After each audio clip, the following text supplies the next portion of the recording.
Hi, everybody. My name is Nick High. Obviously, you guys have seen my post to the discussion board all semester long, but this is the first time I guess we're meeting face to face. It's nice to sort of virtually meet you all. I did my literature review, my research project submission on the concept of social judgment theory. Basically, the idea of social judgment theory, the easiest way I could put it is that our individual social experiences sort of affect the way we view things that are presented to us, whether that be a persuasive message, an individual stimuli, whatever that is. So the concept itself is pretty extensive, and it's very hard to conceptualize because of how the emphasis on the individual social experience of each person that we're talking about. I mean, you can generalize the social experience per se of sort of a large group, but you're going to have trouble. Each individual is going to have a different idea of what that message means to them. So, a gentleman named Muzaffar Sharif, I hope I pronounced it right, is actually accredited with the original establishment of what social judgment theory is, and basically that sort of albeit a little quick definition. Hopefully that gives you a good basis for moving on. There are 5 principles of social judgment theory. Real quick, I don't think they're anything that should surprise people. The first theory, the first principle is there are categories of judgment which people possess, and incoming theories or incoming stimuli are put into an individual category. So these are considered the latitudes of acceptance, rejection, and non-commitment. The latitude of acceptance is, moving on a little bit, it's basically what the individual will believe could be true. The latitude of rejection is a stimuli or a message that they can't believe, so it's really not going to make a very big impact on their psyche because they just don't believe it. Whether it's objectively true or not, as I wrote in my research, or one of the pieces of literature I reviewed, was they did driver's license reinstating or what have you in Australia, and with elderly drivers they had to retake their test, and it turned that their behavior socially actually had a bigger impact than on them passing or failing the test versus that person's objective ability to handle a vehicle on the road. So that's sort of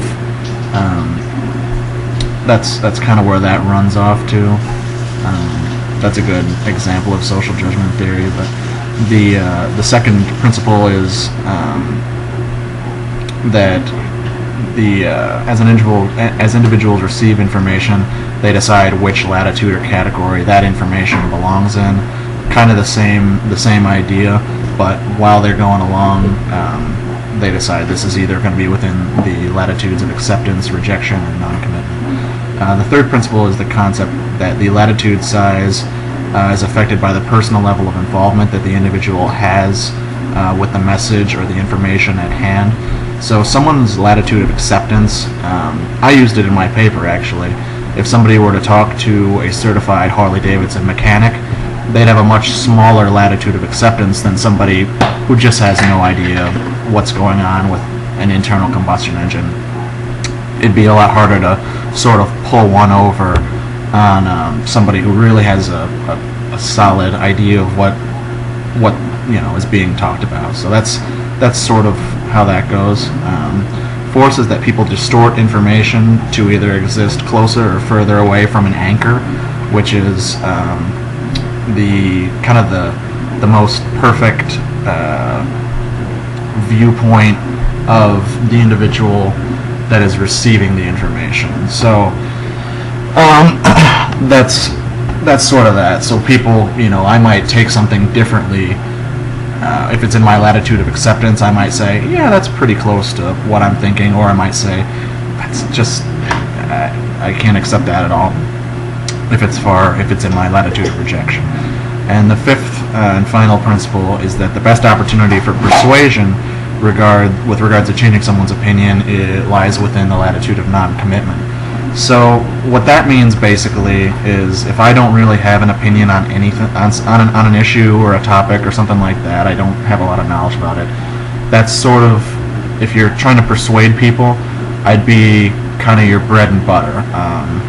I'd be somebody that you actually have a good opportunity of making impact on, because I haven't made up my mind either which way. I don't really know what my opinion is, or I don't really have one.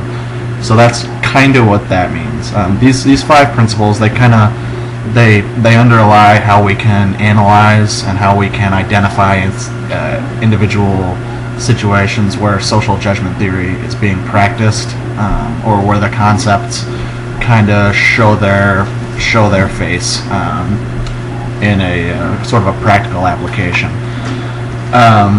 Like I was saying earlier, with my example of the Australian driver's license thing, it's a subjective interpretation based on that individual's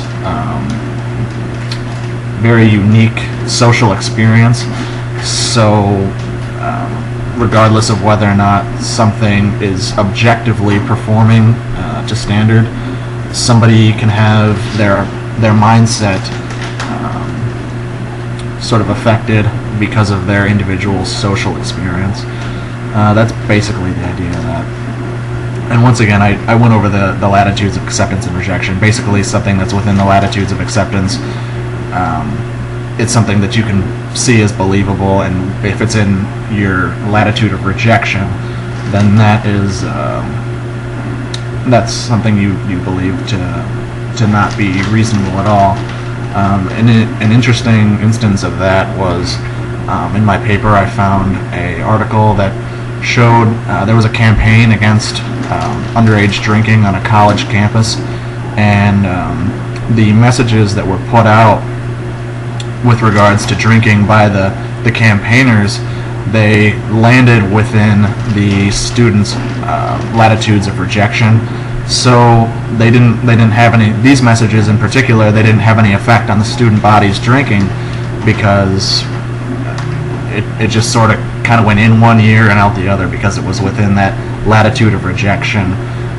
Even though all these messages were objectively true, that's kind of one of the bigger elements of social judgment theory, is that how you receive information based on your own social experience, that matters more, almost, I'd say, than objective truth.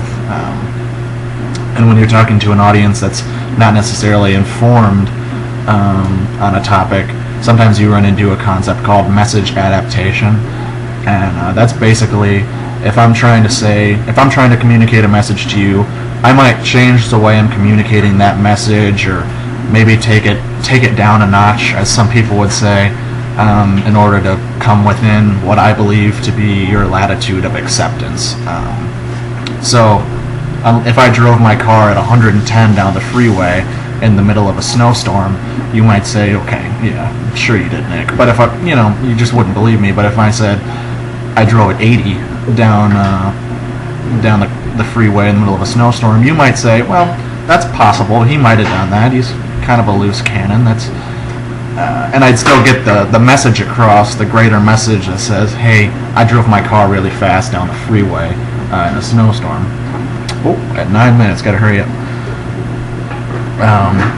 Anyway, so that just goes to say the boomerang effect is the last thing that I kind of wanted to go over. Obviously, I'm running out of time. It was basically the concept that if a message is too extreme or falls outside of somebody's latitude of acceptance, within that latitude of rejection, it can actually produce an alternate effect. You're not only moving them not towards your point of view, but they'll move further away because they reject it so greatly. They'll actually they'll take it as just so false that they need to move against your point of view because of it. So I'm sitting here at 9 minutes and 46 seconds. I've sort of run out of time. Thank you guys for watching the video, and good luck in your upcoming academic career at Liberty. Thanks. Bye.